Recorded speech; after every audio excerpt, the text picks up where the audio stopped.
Audience, if you're just joining us today, our program is about events that took place 82 years ago to the day in 1938, the night of broken glass, and our special honored guest is Holocaust survivor and museum volunteer, Susan Warsinger.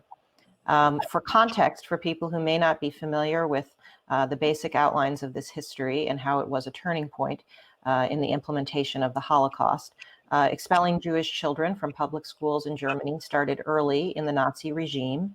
And in coming point in 1938, Kristallnacht is really the moment where we see an escalation toward violence and brutality that would evolve eventually into a plan to murder all of Europe's Jews, known as the Final Solution. We are seeing here a montage of some historical film footage and still images here of the burning dome of a synagogue, and average Germans watching the spectacle, the sight.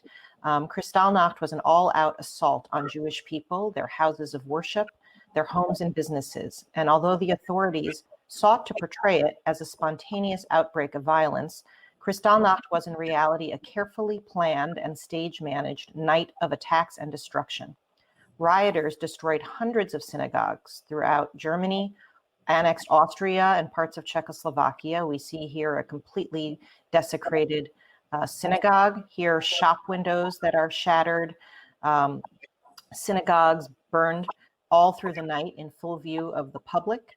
Members of the SA and the Hitler Youth shattered the shop windows of an estimated 7,500 Jewish-owned commercial establishments. And as I mentioned earlier, 30,000 Jewish men were arrested and sent to concentration camps. Another couple of things I want to mention before we turn back to you, Susan, is that the authorities were part of this, that the police stood by and did nothing while Jews were attacked, while their businesses and synagogues and homes were attacked, and that firemen were given explicit instructions not to put out the fires at synagogues, but only to protect adjacent buildings that were owned by non-Jews. The last thing that I want to mention, Jewish cemeteries became particular targets of desecration. And we think, actually, recent scholarship, we think that the number of dead may be actually more, into the several hundreds. Police records of the period also document a high number of rapes and of suicides in the aftermath of the violence.